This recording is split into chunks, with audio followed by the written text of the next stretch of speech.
Nessa noite a gente está abrindo uma série muito especial que já tivemos aqui na CDJ no ano de 2018 e foi uma das séries que mais repercutiu.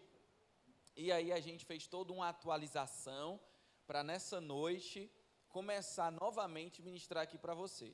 Eu quero lhe encorajar porque é uma série muito rica que tem por título 6 arquivos de uma pessoa descomplicada. Eu quero lhe encorajar a entrar no grupo do WhatsApp, se você ainda não está, que é o mesmo grupo do jejum, da oração, é o mesmo grupo da leitura anual, e agora vai ser o grupo justamente da série, de uma mentoria que a gente vai fazer lá pelo WhatsApp, passando exercícios, passando orientações bíblicas, conselhos, filmes, para vocês assistirem, livros para quem quiser ler. Então vai ser toda uma mentoria no decorrer dessa série, que não para só aqui no domingo, porque o objetivo dessa série é que você realmente se torne uma pessoa descomplicada, entendendo que uma pessoa descomplicada vive melhor consigo, com os próximos e também com Deus. Deus quer que você tenha uma vida descomplicada. Também quero lhe animar a participar ativamente do G100, porque no G100 a gente vai ter não só um remoer do que foi falado aqui, mas nós teremos no G100 uma partilha de grupo para enriquecer e aprofundar aquilo que nós estamos ministrando aqui na palavra de Deus para descomplicar a sua vida. E talvez você pergunte assim, por que esse título, 6 arquivos de uma pessoa descomplicada, né? Inclusive, dessa vez, além dos 6 arquivos, nós teremos um arquivo X, que é o último arquivo, uma surpresa, que eu creio que vai abençoar muito os nossos corações. Mas por que essa expressão arquivos? A palavra de Deus nos fala lá em Romanos 12, antes de você poder usufruir da vontade de Deus, que é o quê? Boa, perfeita e agradável. Mas antes de você usufruir dessa vontade de Deus, que é boa, perfeita e agradável, fala que você tem que ser transformado pelo quê? Pela renovação da sua mente, transformado pela renovação dos seus pensamentos. Então o nosso modo de pensar, a sua mente, é como uma programação que dirige a sua vida. E o seu modo de pensar, a sua mente, tem vários arquivos mentais, que podem ser arquivos de uma pessoa complicada, pode deixar as duas aqui, ou pode ser arquivo de uma pessoa descomplicada. Queridos, uma metáfora que eu gosto de utilizar falando sobre esse tema, é a metáfora do escorregador. Imagina que a sua vida é um grande escorregador. E tem pessoas que parece que estão escorregando sem água. Sabe, imagina você ir no escorregador ali e você está sem água, você se rala todo, você empaca. Tem pessoas que estão no escorregador toda travada, sabe? E elas batem do lado, batem do outro, elas não escorregam no escorregador da vida. Já tem pessoas que deslizam, sabe? Que passam pelas dificuldades, como o papai falou aqui, tem situações fáceis, situações difíceis, mas você pode escorregar, você pode deslizar, você pode fluir, ou você pode ser aquela pessoa toda travada, como essa cidadã que estava aqui na peça, né? Cheia de complicações, cheia de paranoias, cheia de coisas estranhas, com certeza faz mal para ela, faz mal para quem está perto dela, e também influi no relacionamento dela com Deus. Uma outra metáfora, eu não sei se você, hoje a gente tem usado muito fone de ouvido, Bluetooth, sem fio, né? Muita gente está com aquelas caixinhas pequenas, mas ainda tem os fones de ouvido com fio. E eu não sei se você já teve a experiência de guardar vários fones de ouvido numa mesma gaveta. Quem já passou por isso? Então o que é que acontece? Eles se embolam todos, né? E você quer usar ali um, mas está complicado. Às vezes você até diz, rapaz, daqui que eu desembaraço esses fios aqui, vai demorar muito. E pessoas complicadas também são assim. Pessoas complicadas, quando elas devem ser usadas, elas estão tão embaraçadas com as coisas da vida, com os problemas, principalmente problemas internos, que elas não conseguem ser usadas por Deus e fazer aquilo que de fato precisa ser feito. Então, metaforicamente, a sua mente é como um grande armário. Eu quero que você pense aqui, a sua mente como esse armário aqui, cheio de arquivos, e em cada situação da vida você vai lá e pega um arquivo. Isso é uma programação que acontece no seu dia a dia. Agora mesmo você está usando algum arquivo, enquanto você ouve essa palavra, enquanto você vê a peça, quando você vê o para cá, quando você está no trânsito, quando você vai pagar suas contas, quando você acorda, quando você vai dormir, quando você vai comer, quando você é ofendido, quando alguém lhe despreza, quando alguém lhe elogia, quando você vai decidir o seu namorado, a sua namorada, quando você vai escolher o seu emprego, o seu amigo, a sua amiga, tudo isso é direcionado pela sua mente e pelos arquivos que você tem na sua mente. Por exemplo, quando você é ofendido, lá na sua mente tem uma programação para lidar com ofensas. Então, automaticamente você vai lá no arquivo de ofensas e decide como lidar com aquilo. Talvez o arquivo que você tem guardado para a ofensa é você rebater, é você revidar, é você se fechar, é você fugir, é você nunca mais aparecer nesse ambiente que te ofendeu, é você nunca mais chegar perto dessa pessoa que te ofendeu. Ou talvez o arquivo que você tem preparado para a ofensa tem a ver com perdão, tem a ver com ressignificação, tem a ver com buscar a Deus e dizer, meu Deus, o que é que o Senhor está trabalhando na minha vida, diante dessa situação problemática, diante dessa situação difícil? Então você vai escolher como agir e como reagir nas várias situações da vida, de acordo com os seus arquivos, que podem ser chamados também sistema de crenças. Então as escolhas dos seus amigos, você vai escolher de acordo com o que está dentro de você. A escolha dos seus projetos, a maneira como você administra o seu dinheiro, tudo isso, querido, é dirigido pelos arquivos que tem dentro de você. E se no seu armário só existem arquivos e configurações de uma pessoa complicada, então, naturalmente, você vai ter uma vida muito complicada. E a vida complicada, como nós já dissemos, é ruim de viver, atrapalha quem está perto, e não flui o projeto de Deus na vida de uma pessoa complicada.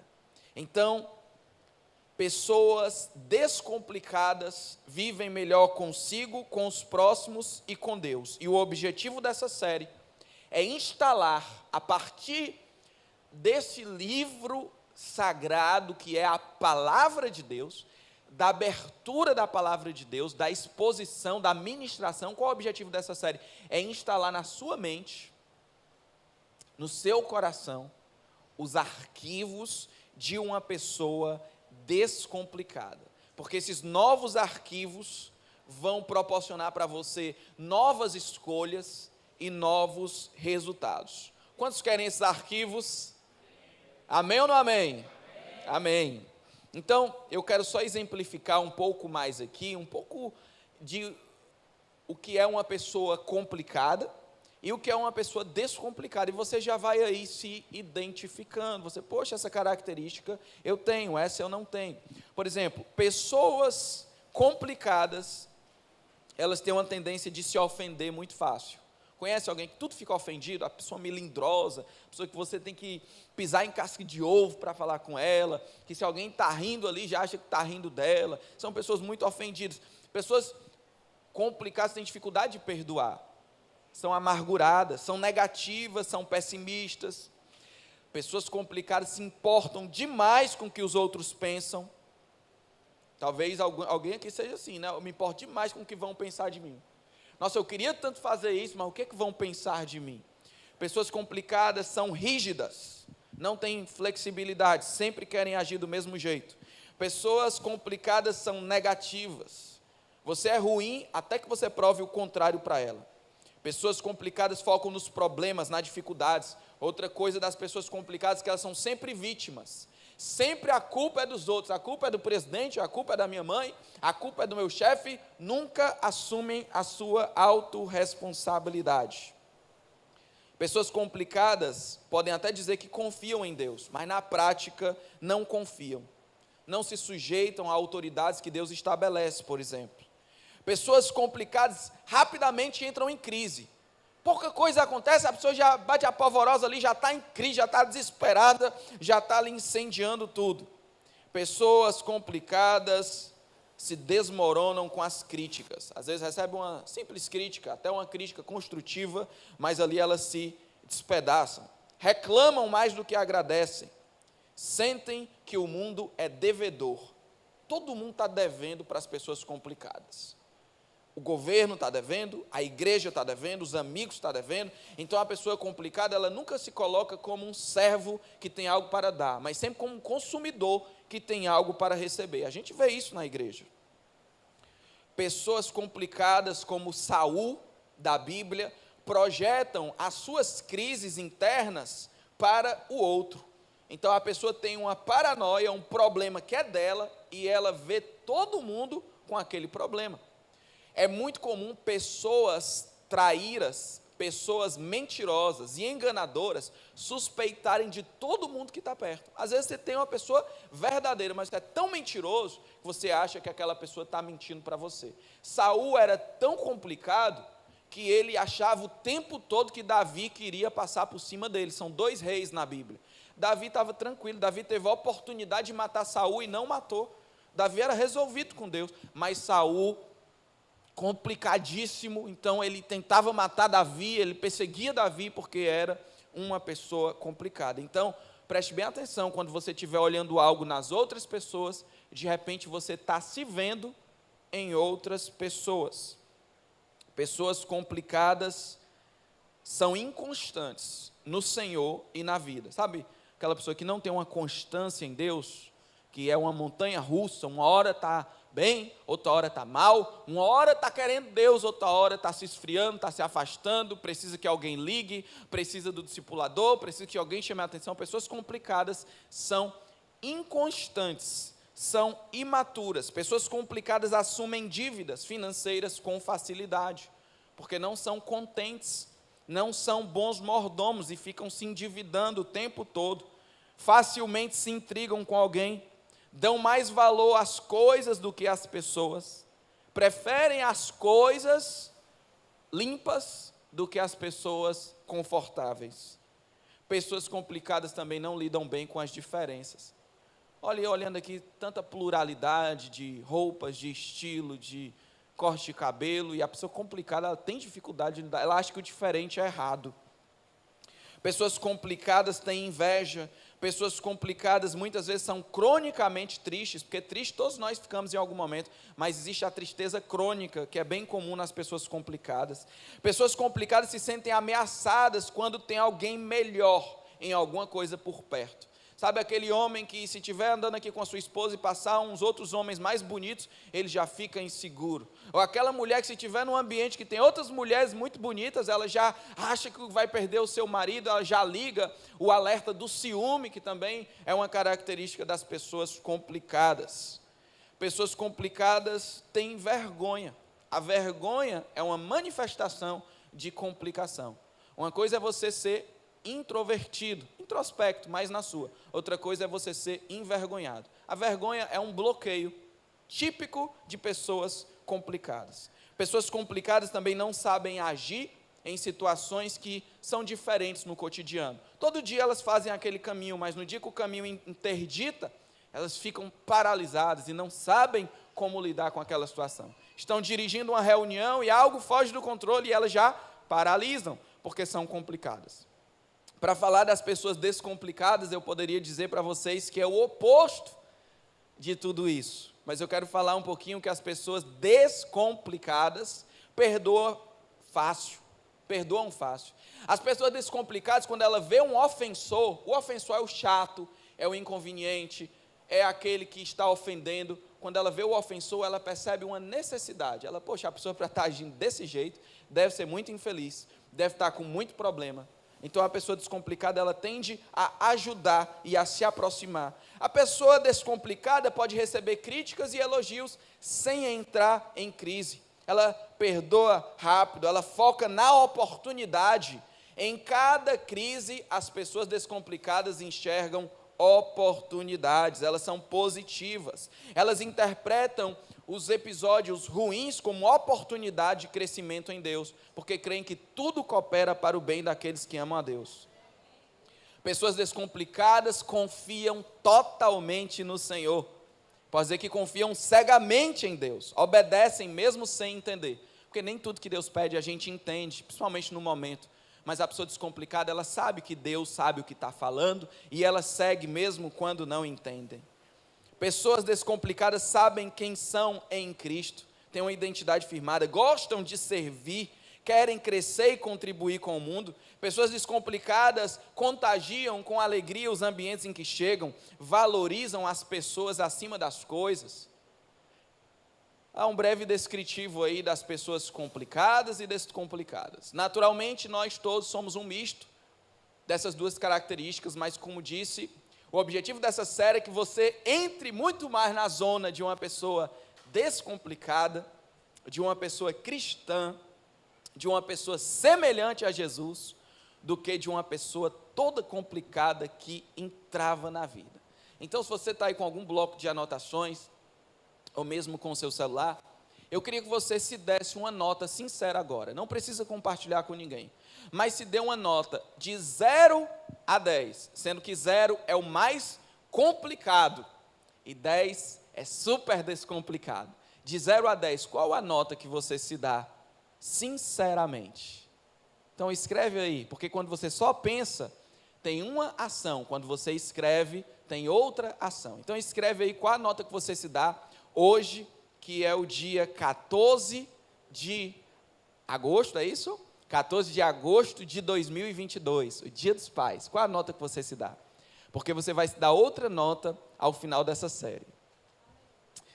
Queridos, é interessante porque essa série ela foi ministrada em 2018, iniciou no Dia dos Pais. E nós não sabíamos, nós tínhamos planejado, e quando a gente foi ver as anotações da série passada, a gente viu, poxa, foi no Dia dos Pais. E eu creio que não foi uma simples coincidência, tem um propósito por detrás disso, porque o primeiro arquivo que nós vamos abrir nessa noite, foi passado os slides ou não? Não, né? O primeiro arquivo que nós vamos abrir nessa noite é o arquivo de identidade. Repita comigo, identidade. Mais uma vez, identidade. Olha, tem até a caneca aqui, ó, tudo personalizado, viu? Glória a Deus. O primeiro arquivo que nós vamos abrir da série 6 arquivos de uma pessoa descomplicada é o arquivo identidade. Você pode abrir aí comigo a sua Bíblia em Mateus capítulo 3. Mateus capítulo 3, versículo 17. Mateus capítulo 3, versículo 17.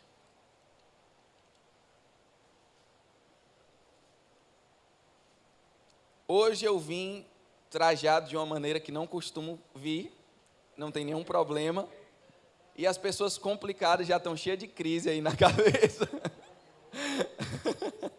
Então, querido, não se incomode, tá bom? Mateus capítulo 3, versículo 17. A palavra de Deus fala que uma voz do céu dizia: este é o meu filho amado, em quem me agrado. Vamos repetir, este é o meu filho amado, em quem me agrado.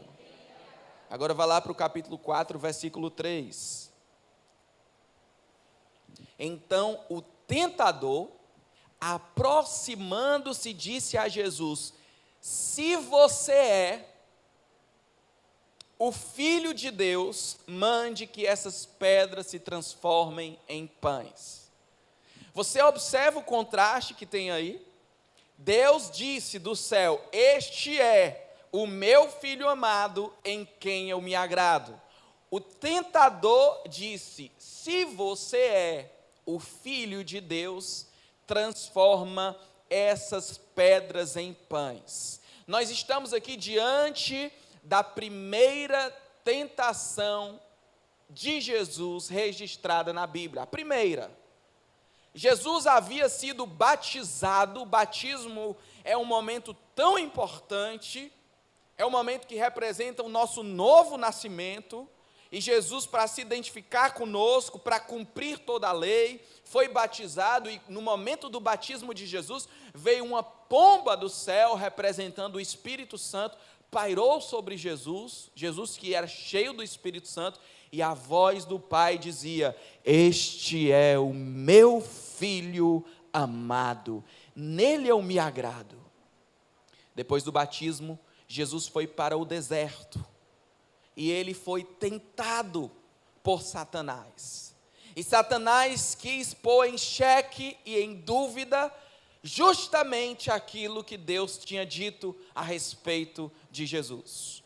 Onde ele agora pergunta, semelhante ao que ele fez para Eva, lá no jardim do Éden: se és, colocando uma dúvida, se você é mesmo o Filho de Deus, então transforme essas pedras em pães. Você já parou para pensar por que a primeira tentação de Jesus colocou em xeque a sua identidade, se és, e a sua paternidade, Filho de Deus?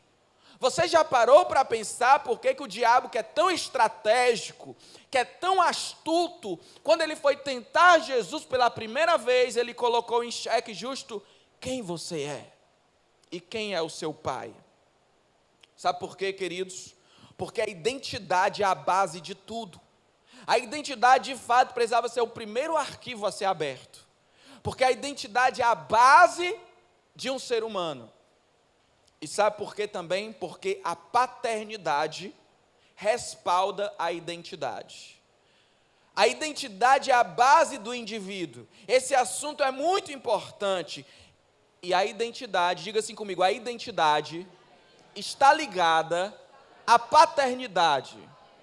Então o diabo foi justamente no ponto crucial, que era a identidade. Para isso ele tocou na paternidade. Se tu és o Filho de Deus, transforma essas pedras em pães. Então este é o nosso primeiro arquivo, identidade. Agora eu quero fazer algumas perguntas provocativas para você. E você é filho de Deus? Você é filha de Deus?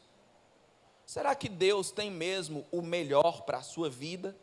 Você acredita nisso, que Deus tem o melhor para você? Você é uma pessoa abençoada por Deus? Sim ou não? Sim. Mesmo com essa vida que você tem vivido, você tem coragem de dizer que você é uma pessoa abençoada por Deus? Como que o que você tem vivido pode de fato cooperar para o teu bem? Será que Deus esqueceu de você, querido? Como que isso pode estar acontecendo com você? Deus afirmou que Jesus era o seu Filho amado, e o diabo questionou, quis pôr dúvida. Isso continua acontecendo com as nossas vidas, de maneira camuflada. E eu quero que você lembre algo. Hoje o Geude me ligou, ali cheio do Espírito Santo, compartilhando sobre a palavra, e ele diz assim: Vinícius, o diabo não tem pai. Sabia que o diabo não tem pai? Quem é o pai do diabo? O diabo não tem pai. O diabo não tem família. Porque você não pode chamar uma reunião de demônios de família. Hoje eu fiquei até pensando, uma curiosidade, será que um demônio mente para o outro? Porque é tão mentiroso, né? Tão nojento, é tão faccioso. O diabo não tem família. E sabe qual é o projeto do diabo? É destruir a família de Deus. Porque o diabo é o opositor. Então o que ele quer, já que ele não tem pai, que ele não é filho de Deus, já que ele não tem família, o diabo é o opositor para a família de Deus. E aí por isso ele quer atacar a paternidade de Deus. Por isso ele quer acabar com a nossa identidade. Para destruir a família, ele quer atacar a paternidade, tanto na família natural como na família sobrenatural. Olha, a gente, como eu disse, vai enriquecer aquilo que está sendo falado aqui ao longo da semana, na mentoria, com lives, com apostilas, com um monte de coisa. E eu não vou me ater muito nesse aspecto agora, mas rapidamente, se você olhar para a nossa sociedade ela enfrenta muitos problemas por falta de paternidade. Hoje você vê poucos pais presentes. Você vê uma conjuntura social que até conspira contra o pai. Porque no momento em que o filho está precisando ser internado no hospital, só tem vaga para um acompanhante. Só a mãe fica com o filho. O pai não pode ficar. Em alguns casos, o pai não pode participar nem do parto do filho.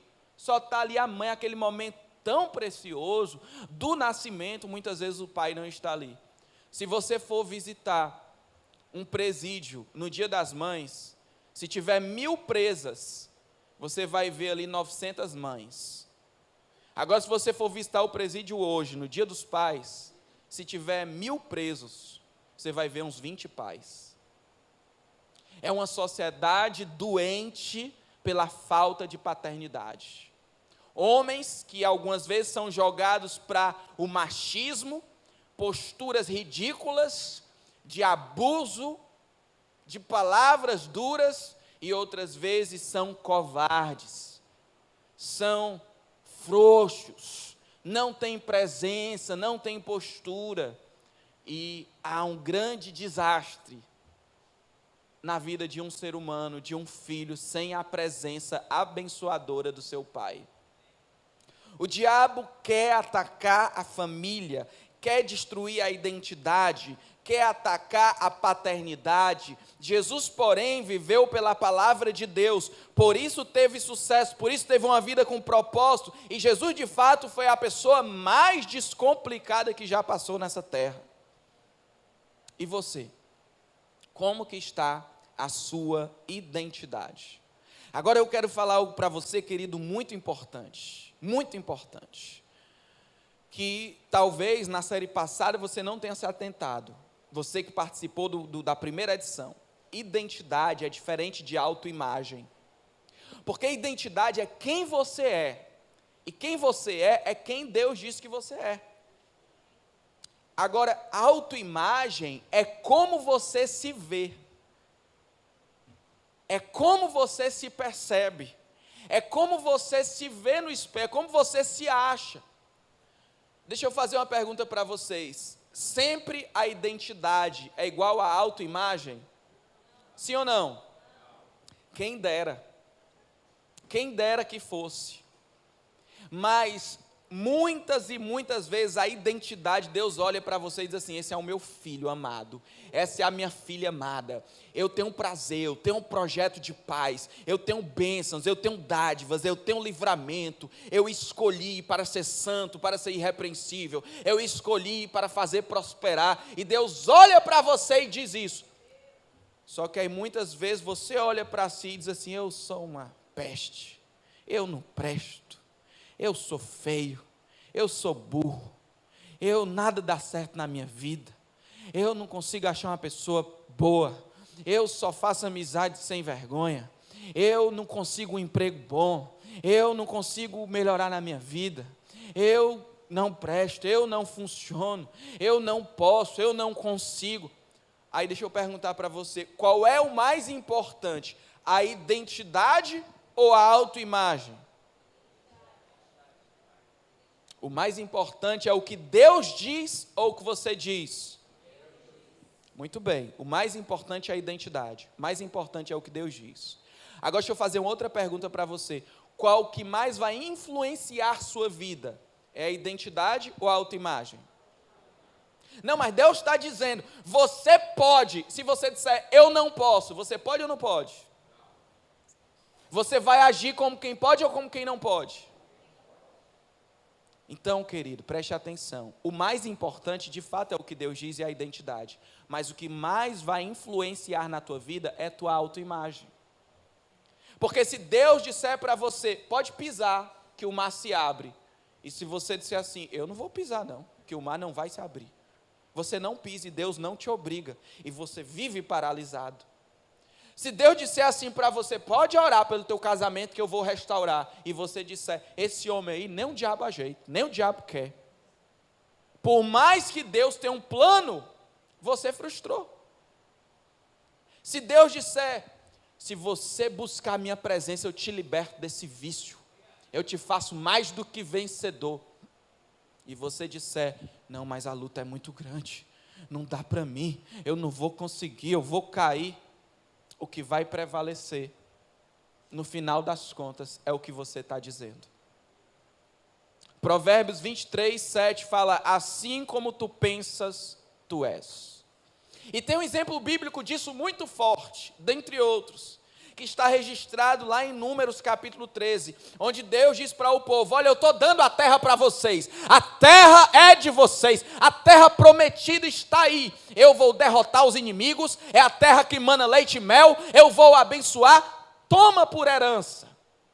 Aí o povo disse assim, vamos tomar, mas vamos mandar para lá 12 espias, e esses 12 espias olharam para a terra, e viram aquela terra maravilhosa. Como a gente fala que a vida de Cristo é a terra que Deus tem para ti. A vida em Cristo é a vida abundante que Deus tem para te dar. E Deus fala e Deus fala. Jesus diz, vinde a mim os que estão cansados e sobrecarregados, eu vos aliviarei. O diabo veio para matar, roubar e destruir, mas Jesus veio para dar vida e vida em abundância. É isso que a palavra fala. Estava ali a terra diante deles. Deus disse, eu vou dar essa terra para vocês. Essa terra está garantida. Eu vou ser com vocês. Mas os 12 espias olharam para a terra, viram que era muito boa. Mas 10 olharam para si. E o que foi que eles enxergaram? Oi? Gafanhotos. Então eles dizem, nós não podemos entrar nessa terra, porque nós somos como gafanhotos, nós vamos ser pisados, nós vamos ser humilhados. O que foi que Deus disse? Você pode, você vai, esse é o projeto. O que foi que eles disseram? Nós não podemos, nós não vamos, nós vamos ser envergonhados. O que foi que prevaleceu? Eles foram ou não foram para a terra? Eles não pisaram naquela terra. Você percebe como é profundo, irmão? Você percebe como na sua vida isso pode estar acontecendo?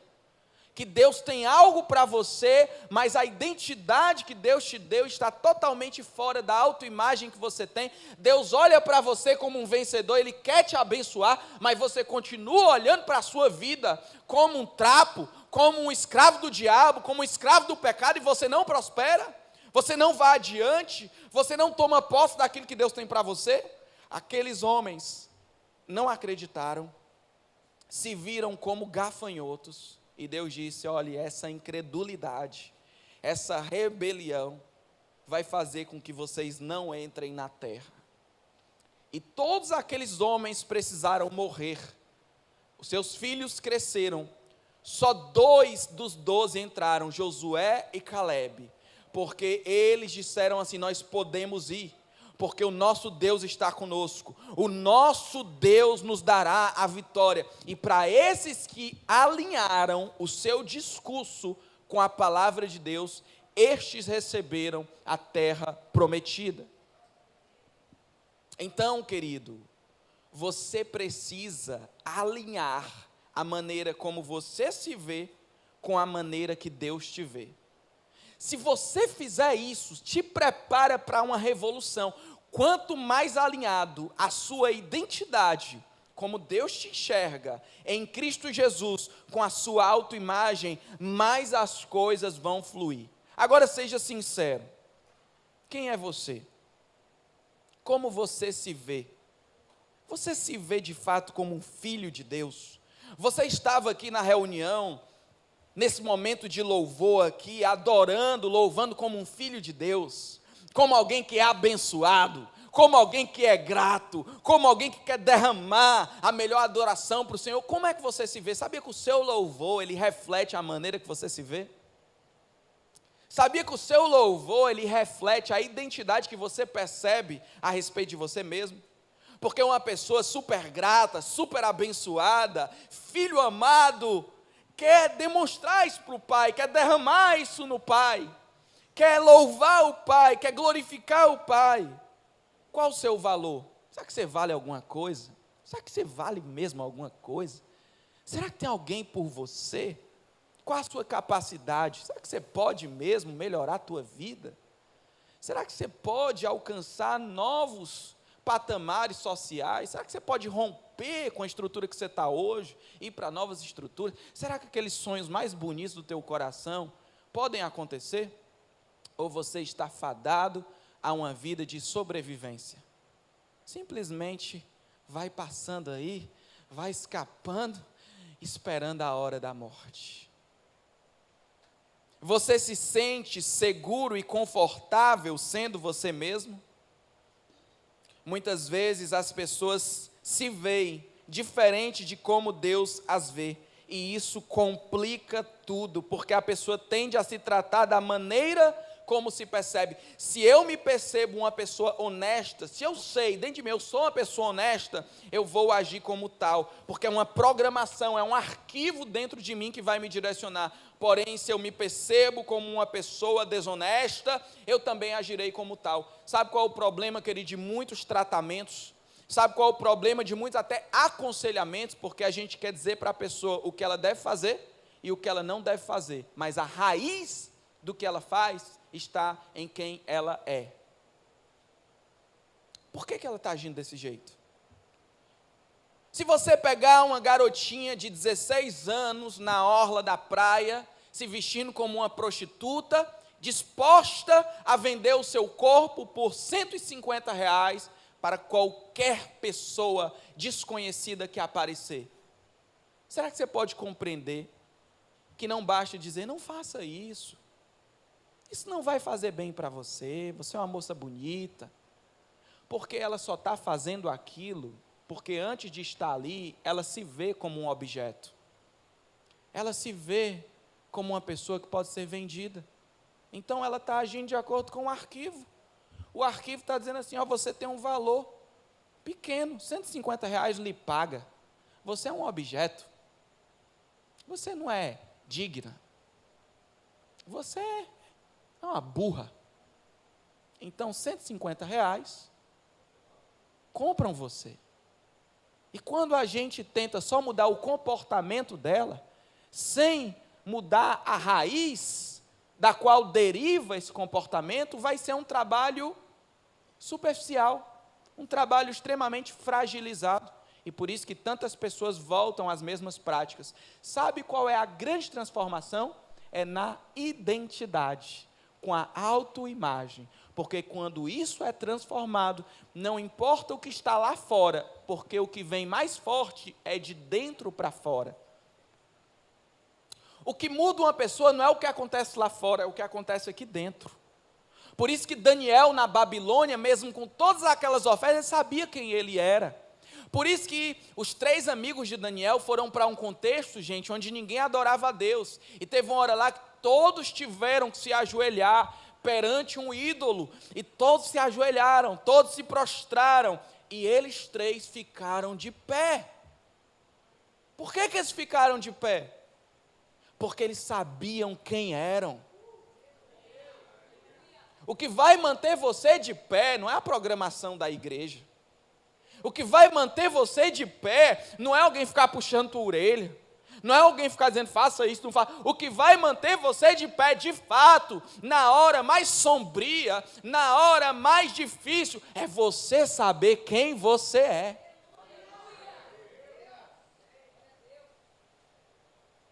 Uma autoimagem saudável é perceber a si mesmo como Deus te percebe, nem mais, nem menos. Uma identidade saudável é você se perceber como Deus te percebe, nem mais, nem menos. É você olhar para a sua vida e enxergar aquilo que Deus enxerga.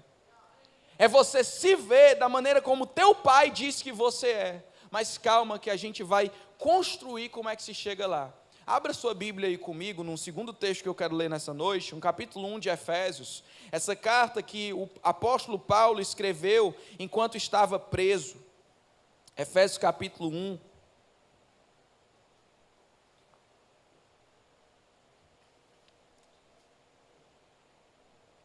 Eu quero ler alguns versículos com vocês, você vai acompanhando aí comigo. Efésios capítulo 1, versículo 3. Aquele homem que estava preso, aquele homem que estava passando por tantas coisas difíceis e dolorosas, ele diz assim: bendito seja o Deus e Pai de nosso Senhor Jesus Cristo.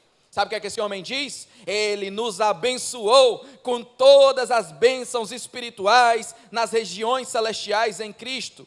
Versículo 4, antes da fundação do mundo, Deus nos escolheu para sermos santos e irrepreensíveis diante dEle. Em amor nos predestinou para Ele, para sermos adotados como filhos, por meio de Jesus Cristo, segundo o propósito da sua vontade, para louvor da glória de sua graça, que Ele nos concedeu gratuitamente no amado.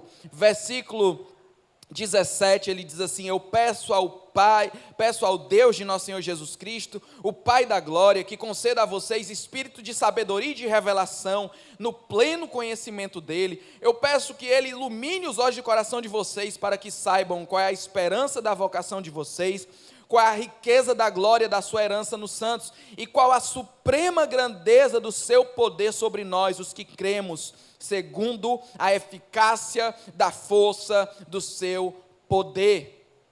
Querido, que palavra gloriosa. Ele começa dizendo: bendito Deus o Pai de nosso Senhor Jesus Cristo. Ele nos abençoou demais, nós somos muito abençoados. Ele nos escolheu antes da fundação do mundo. Ele nos escolheu, sabe para quê? Para que a gente seja santo e irrepreensível em sua presença. Deus te escolheu para você ser santo e irrepreensível. Em amor, em Cristo, Ele te predestinou para você ser adotado como filho por meio de Jesus Cristo, segundo, não o curso desse mundo, mas segundo o bom propósito da sua vontade, segundo o propósito eterno de Deus, que é o quê? Formar. Você acredita mesmo nisso? Que você faz parte desse propósito? Pois vamos repetir com força: formar. Você pode ser melhor, querido. Formar uma família de muitos filhos semelhantes a Jesus. Agora bata assim no peito e diga: eu faço parte. Eu faço parte dessa família. Deus quer isso para ti. Deus te escolheu, Deus te amou, Deus te abençoou antes da fundação do mundo para você ser filho semelhante a Jesus, e é o bom propósito da vontade dele. Sabe o que é que Paulo ora nos versículos seguintes que nós lemos? Senhor, abre os olhos do povo para que eles possam ver isso. Abre os olhos espirituais, porque eles precisam de revelação para entender. Observe que Paulo não coloca os holofotes na sua dolorosa situação como prisioneiro em Roma. Paulo, olha só, olha que descomplicado, irmãos. Paulo não se sente inseguro, mesmo estando sob julgamento de Roma. Paulo estava prestes a ser julgado pelo tribunal humano mais poderoso daquela época, que poderia sentenciá-lo à morte, mas ele não estava inseguro, ele estava abençoado. Paulo não se sente desvalorizado, mesmo que muitos tenham abandonado. Sabia que muitos abandonaram Paulo? Mas ele não se sentia desvalorizado, não. Ele se sentia parte da família de Deus. Paulo não se percebe incompetente. Ele não dizia: como eu sou incompetente, como eu sou burro, como nada funciona para mim. Mesmo que ele não pudesse fazer muito, porque ele estava preso, mas ele sabia que era mais do que vencedor em Cristo Jesus. Paulo eleva os seus pensamentos às bênçãos de Deus que ele tem em Cristo Jesus. Irmãos, nós temos que saber quem somos em Cristo. Nós somos um povo tão abençoado, tão completo, só que nós precisamos nos apropriar disso. Você precisa sair daqui sabendo quem você é em Cristo Jesus. Este é um grande exemplo de autoimagem alinhado com identidade, que torna a vida descomplicada. Sabe, eu vejo isso na prática, queridos. A gente falou aqui de Paulo, mas eu posso falar do Luiz Carlos, eu posso falar do Charles,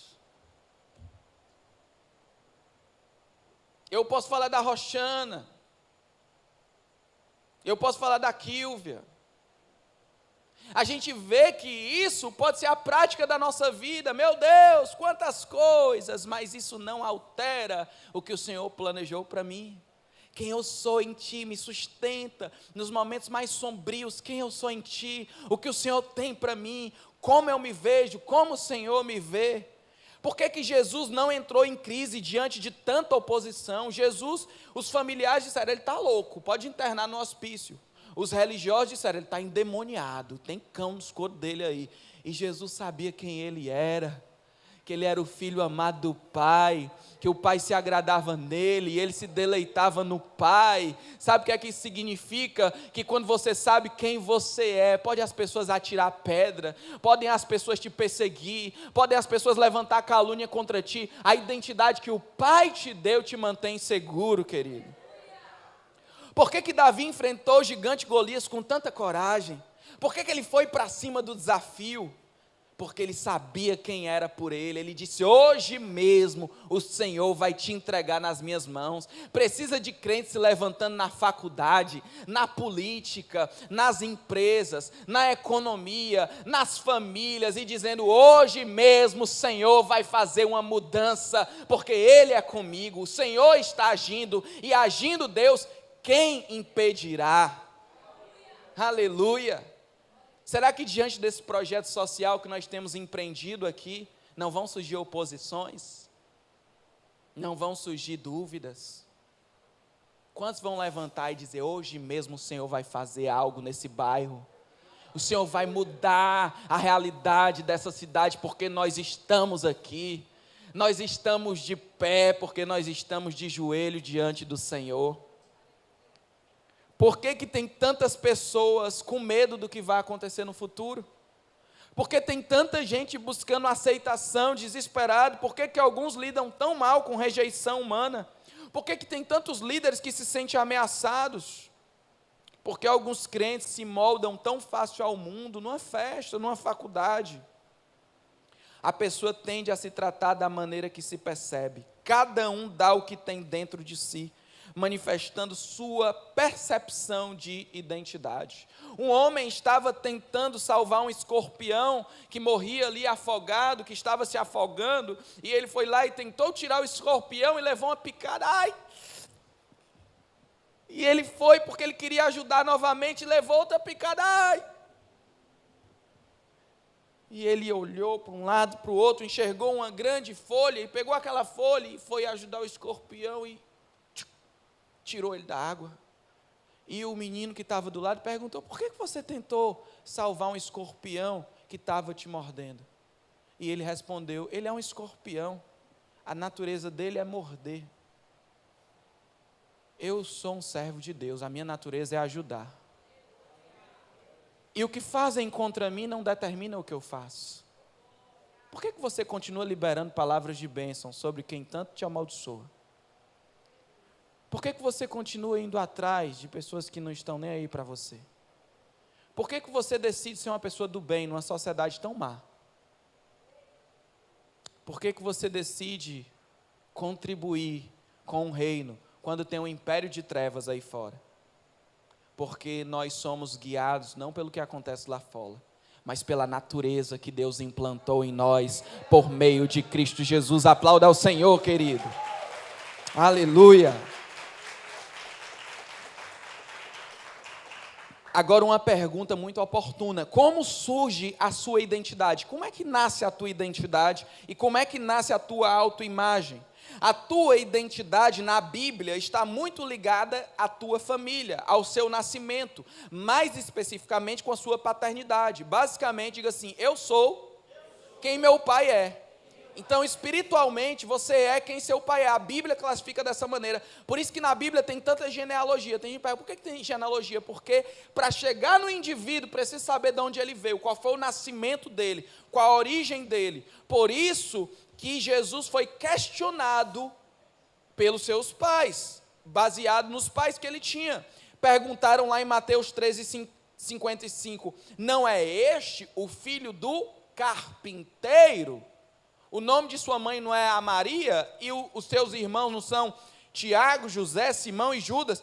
De onde ele obteve todas essas coisas? E ficaram escandalizados por causa dele. João 6,42, este não é Jesus, o filho de José? Não conhecemos seu pai e sua mãe? Como ele pode dizer, desci do céu? As pessoas não acreditavam no ministério de Jesus porque conheciam seus pais. É o José e a Maria. Pode vir alguma coisa que preste lá de Nazaré? Porque na Bíblia, você é quem o seu pai é. Por isso, Bar Jonas, que significa filho de Jonas. Bartimeu, que significa filho de Timeu. Mas não é apenas na Bíblia, é na humanidade em geral. No seu nascimento, quando você vai fazer a sua identidade, você precisa mostrar o quê? A certidão de nascimento. Então, para você pedir a sua identidade, eles vão pedir a sua certidão de nascimento. Por quê? Porque você é quem os seus pais são. A sua identidade está ligada com o seu nascimento, com a sua paternidade. No mundo espiritual, que é o mais importante, que define mais você do que qualquer outra realidade, se você nasceu em Cristo, a sua identidade é uma. Se você não nasceu em Cristo, nasceu apenas em Adão, na carne, a sua identidade é outra. Mas deixa eu falar um pouquinho como surge a autoimagem. A identidade a gente viu que surge no nascimento, na paternidade. Tanto a identidade humana, quanto a identidade espiritual. A espiritual é mais importante. Agora deixa eu falar da autoimagem, que a autoimagem é a maneira como você se percebe. Como é que surgiu isso? Na criação, nas experiências, você foi formando crenças, experiências geram crenças, crenças geram escolhas, escolhas apontam para um destino, e você passou por experiências. A autoimagem foi sendo formada desde o ventre materno. A nossa autoimagem não é formada apenas quando nós temos a consciência plena, na verdade, nesse período ela já está praticamente formada. Deixa eu dizer para você, a maior parte da autoimagem de um ser humano é formada nos primeiros dias e anos de vida. Os cientistas do ser humano dizem que do 0 aos 2 anos é uma explosão de formação de crenças, de pertencimento, de desprezo, de valor, de significância, de segurança, tudo isso sendo formado já no ventre, já está recebendo informações, sensações que a mãe tem, estão sendo passadas para o filho. Começamos a formar a nossa autoimagem no inconsciente. Há marcas que se instalam em nós, recebemos mensagens através de sensações que passam da mãe para o filho. Podemos então, ainda no ventre materno, sentir rejeição, sentir ansiedade, tristeza, insegurança, alegria, tudo isso já bem cedo. A criança não tem defesa. Quando você é adulto, você pode filtrar algo que lhe dizem, né? Diz assim, você não consegue. Aí o adulto, ele, ei, está dizendo isso aí, mas eu consigo, ele vai lá e enfrenta. A criança, ela não tem defesa, ela não tem capacidade de se defender contra os ataques da alma. Palavras duras não são filtradas, críticas não são peneiradas. A criança não tem filtro, o que é falado contra a criança, ela recebe, e ela vai ali formando a sua autoimagem. A mãe vai dizer, sai daí menino, tu é desastrado, sai daí menina, que você é burra. Ô menino para me dar trabalho, ô menino teimoso. E ali vai formando uma autopercepção. Ela se vê daquela maneira, porque disseram, e ela não tem filtro. As palavras vão direto ao coração, formando crenças boas ou ruins. E vale ressaltar que a criança, ela vê como o grande poder que vai definir quem ela é, o papai e a mamãe, quando estes que a educam. Então, mais do que qualquer outra pessoa, o que o meu pai diz, o que a minha mãe diz, tem muita importância e vai definir como eu me vejo. Porque você não nasce sabendo quem você é. Você não nasce com uma autopercepção definida, isso vai sendo construído. E como que constrói? Foi o que teu pai disse. Foi o que a tua mãe disse. Não foi só o que eles disseram. Foi o que eles fizeram. Foi o que eles não fizeram. Foi às vezes que você levantou os braços e disse, papai, e ele virou as costas para você. Foi o tempo que ele passou ausente. Tudo isso estava dizendo quem você é e a maneira como você se percebe hoje. Os filhos veem o pai como possuidores da verdade, referências, super-heróis. O Miguel ama chutar a bola, mas quantas vezes ele chuta e depois ele olha para ver o meu rosto e o rosto da mamãe, para saber se a gente aprovou. E se a gente parar de olhar, ele para de chutar, porque ele quer tanto aquela aprovação, ele quer tanto aquela afirmação. Ali pode nascer uma criança desprezada, ou pode nascer uma criança aceita. Deixa eu ir um pouco mais fundo. Imagine algo que é real. As crianças ouvindo que o mundo não presta, que o mundo está difícil, que a vida é difícil, que os amigos são falsos. Quantos aqui foram influenciados pelos pais para ter cuidado com a amizade, porque a amizade é um negócio perigoso? Quanto a minha esposa foi marcada com isso? O quanto tantos foram marcados com isso? Que os cachorros são perigosos. Cuidado que ele morde, cuidado que ele arranca teu braço. Imagina uma criança ouvindo que ela não pode, que ela só faz coisa errada, que ela nunca fez o suficiente. Esses dias a Kilvia pediu: Miguel, pega ali o remédio da mamãe, que está no quarto, e traz para cá. E ele foi lá, ele ama ajudar, ele ama servir. Ele foi lá e no meio do caminho ele tropeçou e pum, remédio caiu no chão. Ali poderia ter vindo um palavrão, poderia ter vindo uma palavra, e a Bíblia fala que a palavra tem poder sobre a vida e sobre a morte. Você não presta, você não faz nada direito. E o que ela está falando é como ele vai se ver. Filho, não tem problema, obrigado por ter ajudado, na próxima você consegue. E aí vai sendo formado. Imagina uma criança ouvindo que ela é mal criada. Por que ela não pergunta para a mãe: quem é que está me criando? Que ela é gorda, que ela é feia. E aquela adolescente tão novinha e tão dada está atrás do elogio do pai que ela nunca recebeu. Imagina a criança dizendo: você fala demais, e agora a gente tem um adolescente que não fala nada, que ela é burra. Imagina um feto recebendo informações de rejeição que não foi planejado, ou uma criança maior percebendo que os seus pais amam mais o outro irmão. Tudo isso é acolhido sem filtro, sem resistência. E o mesmo vale também para experiências e comunicações positivas. Filho, filha, você é precioso, é um filho amado, desejado, está crescendo cada vez mais. Filho, você trouxe alegria para essa casa. Filho, você é inteligente, você é bonito. Filho, você é um projeto de Deus. Filho, você é fruto das nossas orações. Filho, você nasceu para a glória de Deus. Deixa eu ilustrar um caso prático. Eu quero que você pense na história dessa menina, que quando criança passou por muitas experiências de rejeição. A mãe dela engravidou num acidente de carnaval, ainda muito nova, sem responsabilidade e sem capacidade para ter um filho. A família da menina, quando soube que ela estava grávida, ficou aterrorizada e começaram a bombardear a jovem gestante com severas críticas, e ela sentia as dores. Se você falar com uma grávida, o que ela sente remói logo aqui dentro. E ela recebia aquelas críticas, aquelas palavras duras. O pai da criança desapareceu e não deu o mínimo apoio. E aí o feto vai recebendo informações de tensão, rejeição, inadequação, constrangimento. E aí quando a criança chega ao mundo, a sua mãe agora já está junta com outro homem que não é o seu pai biológico. Ele não lhe dá o carinho de um verdadeiro pai.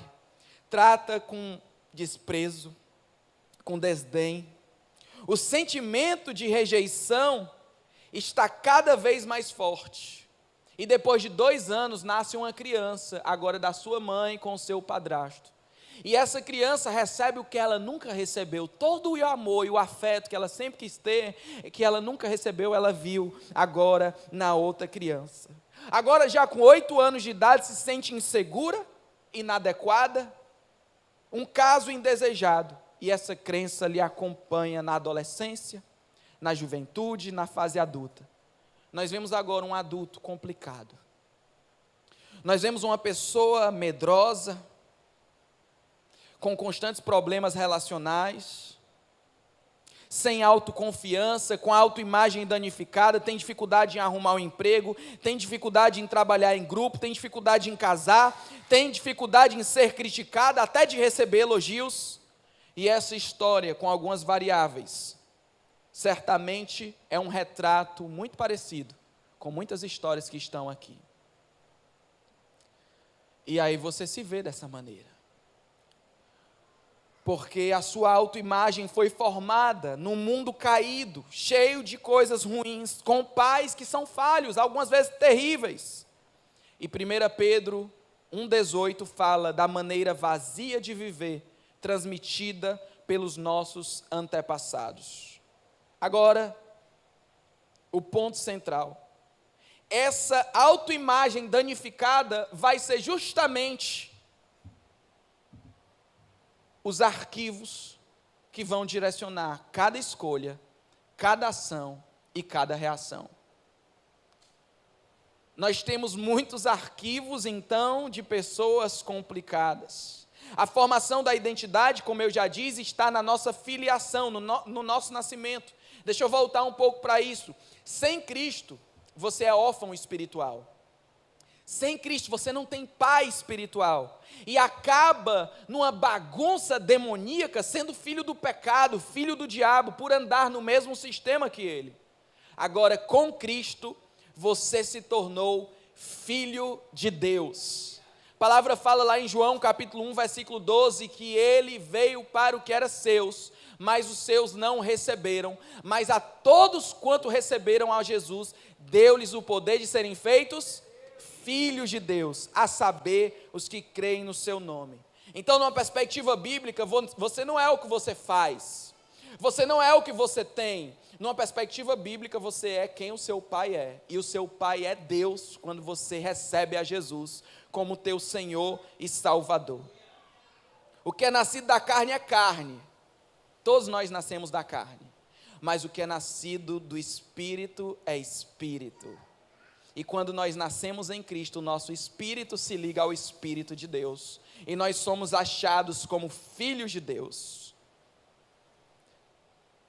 Existe mudança. Eu sei que eu descrevi aqui algumas cenas trágicas, dolorosas e reais. Estou falando aqui nada que foge da realidade. Existe mudança para isso, meu Deus? Para alguém que foi tão maculado, tão manchado, tão detonado, desde a infância, experiências terríveis, existe cura? E a resposta é um enfático sim. Essa lepra de uma identidade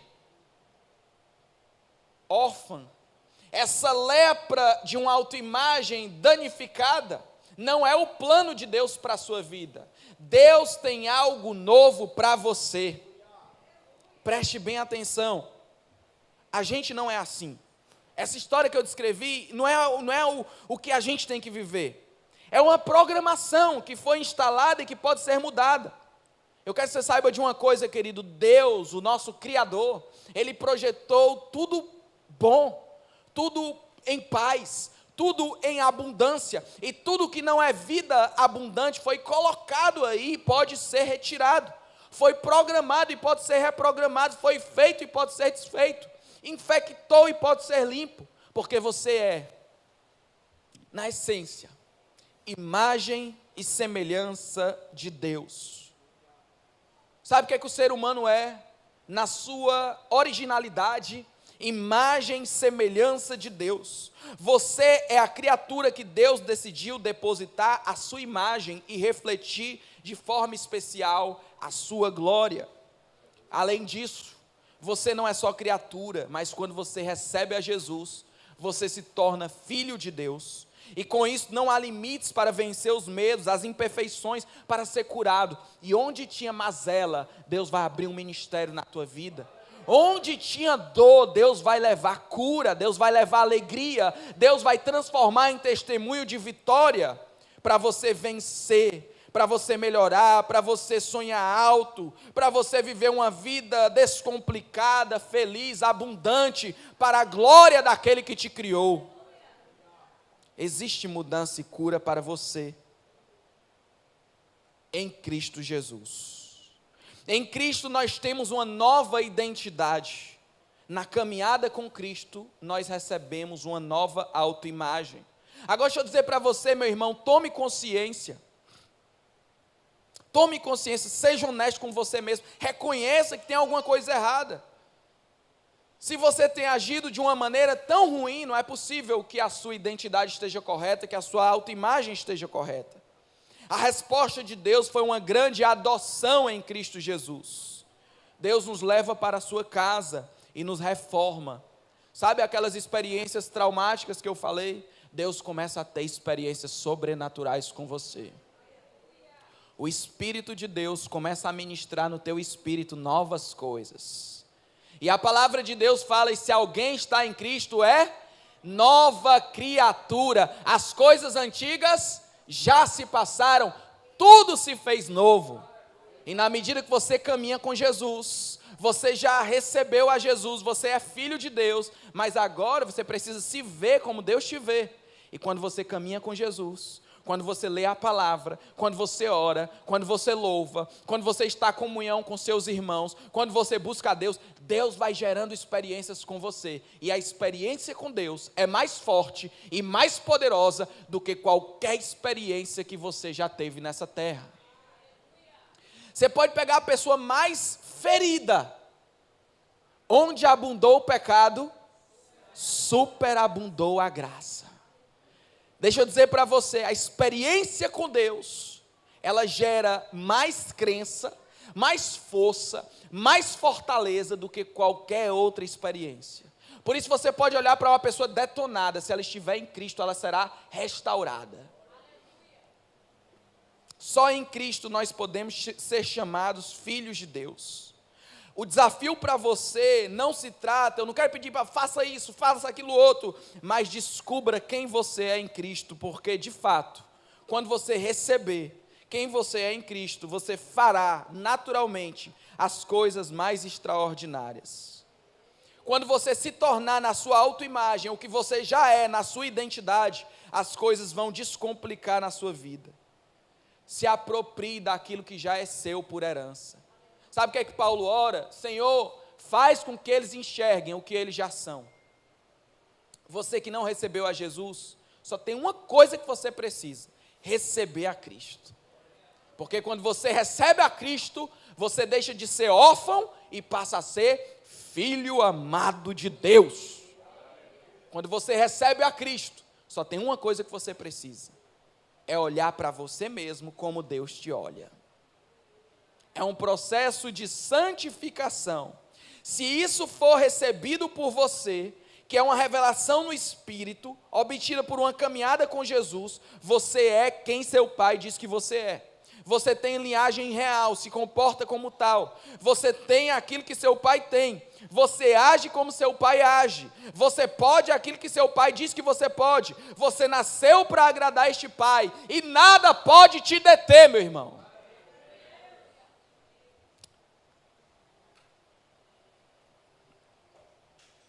O que é que tem mais importância? Nós já estamos agora partindo para o fim, eu quero que você preste atenção nisso. O que é que tem mais importância? Aquilo que eu vivi com os meus pais, na minha infância, na minha história, antes, ou aquilo que Deus está formando em mim, aquilo que Deus tem para mim, aquilo que Deus diz ao meu respeito. Eu quero dizer para você que o mais importante é o que veio antes. Então olha só, aqui Deus está trabalhando na sua vida, só que antes disso já trabalharam na tua vida, e já falaram um monte de coisa ruim para você, e aqui se começou, e o que vem antes tem mais importância, só que tem algo antes aqui. A palavra diz que antes da fundação do mundo, Ele te escolheu para ser santo e irrepreensível em tua presença. Eu quero que você passe a olhar para a tua história, para os teus pais, não como começo, mas como um veículo, porque Deus, antes da fundação do mundo, já pensava em você. E antes de tudo, antes dos seus pais existirem, pensarem em você, Ele já pensava em você. E Ele já olhava para você e dizia: eu quero que Ele seja santo e irrepreensível em minha presença. Eu vou adotar Ele como filho por meio de Jesus Cristo. O que vem antes tem maior importância. E o que vem antes da fundação do mundo, nada. Quem primeiro projetou você foi Deus. E se você enxergar isso, querido, a tua vida vai mudar. A tua vida vai descomplicar. Se você olhar para toda a tua história e entender que antes da tua história Deus já tinha algo com você, que antes da fundação do mundo Ele te escolheu, que antes da fundação do mundo Ele pensou em você, antes de você ser um acidente para os seus pais, Deus já tinha te escolhido, antes de você ser rejeitado, Deus já tinha te escolhido, antes de dizerem sobre você: não era bem o que eu queria, Deus já tinha dito: era exatamente assim, eu escolhi ele, eu escolhi ela. Se Deus te escolheu antes, tudo que vem depois tem menor valor. O problema é quando você dá mais atenção para a origem carnal do que para a origem espiritual. O problema é quando você dá mais atenção para as palavras que falam contra ti do que com as palavras que Deus diz para você. Se você conectar com a agenda de Deus, com a palavra de Deus, nenhuma palavra lançada contra ti prosperará. Antes de sermos filhos dos nossos pais, nós fomos escolhidos por Deus. O nosso nascimento espiritual é mais forte. Deixa eu falar algo para você. O meu avô, ele coleciona moedas. E ele tem moedas muito antigas. E ele ama essas moedas. E ele paga um alto valor por uma moeda dessa que alguns dizem que não vale nada. E ele guarda, ele limpa, ele cuida. E ele chama as moedas pelo nome, ele tem a data, ele tem todo o registro, todo o catálogo. E talvez alguma pessoa leiga que chega lá e diz assim: essas moedas não valem nada. Essas moedas estão ultrapassadas. Não importa se alguém chega e diz que aquela moeda não vale nada. O que importa é que o meu avô, que escolheu antes, atribuiu valor àquela moeda. O problema é se as moedas escutarem mais o que os outros falam do que o meu avô fala. O problema é quando você escuta mais as pessoas do que o que Deus diz ao teu respeito. Porque Deus te planejou, querido. Deus sonhou contigo. Deus tem uma história linda para você. Deus tem planos de paz para a tua vida. Antes de todas essas dores, Deus já sonhava contigo.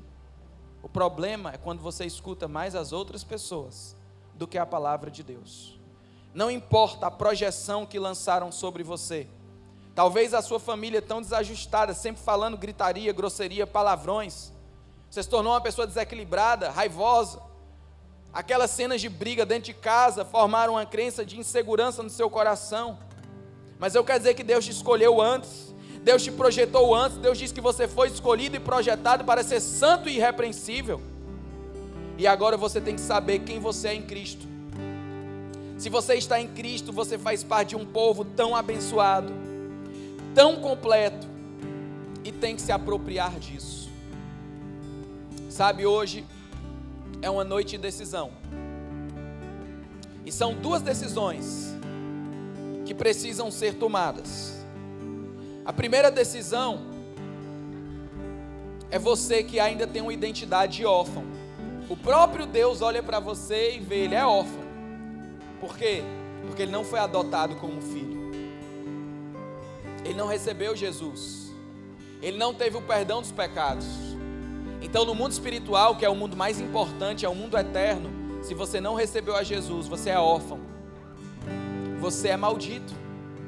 Não sou eu que estou dizendo não, o próprio Deus. Jesus olhou para as pessoas, é filho do diabo, filho do pecado, anda em escuridão. Todos pecaram e estão destituídos da glória de Deus. O salário do pecado é a morte. O pecado faz separação entre o homem e Deus. Então a primeira decisão, meu amigo, minha amiga, você que está aqui hoje, você que está em casa, se você ainda não confessou a Jesus, hoje é o teu dia de se tornar filho de Deus. Deus provou o seu amor para com a sua vida, enviando Jesus para morrer pelos teus pecados, para que você tenha uma identidade mudada, para que você se torne filho e filha amada do Pai eterno. A tua história vai mudar para sempre, é uma identidade eterna quando você recebe a Jesus. E a segunda decisão é você que já recebeu a Cristo, mas você ainda está com uma autopercepção, com autoimagem tão distante daquilo que Deus lhe vê. E nessa noite você reconhece, porque tudo tem que passar pela consciência. Você tem consciência, não está certo, eu não estou vivendo a vida que Deus quer para mim. De fato, eu acho que eu me percebo uma pessoa tão atrapalhada, tão lascada. Eu não vejo o que Deus tem para mim. E eu quero que a minha autoimagem se alinhe com aquilo que Deus diz ao meu respeito. Eu quero me ver como Deus me vê. Eu quero me sentir seguro, porque o meu Pai está comigo. Eu não quero mais andar com medo, porque Deus disse que eu posso ser forte e corajoso, porque Ele está comigo. Eu não quero mais andar com covardia. Eu não quero olhar desconfiando de tudo. Eu quero olhar com uma visão de um filho amado de Deus, de uma filha amada de Deus. Eu não posso viver uma vida desgraçada e miserável, porque o meu Pai me ama, e o meu Pai tem o melhor para mim. Então mesmo que eu seja lançado numa prisão, eu sei que Deus tem o melhor para mim. Mesmo que eu ande no vale da sombra da morte, ali Ele estará comigo. Mesmo que eu não tenha aquilo que eu tanto quero, eu sei que Ele tem o melhor para mim. Isso me alegra, isso me motiva, isso me impulsiona. Qual decisão você precisa tomar nessa noite? Eu quero que você feche os seus olhos. Vamos louvar o Senhor.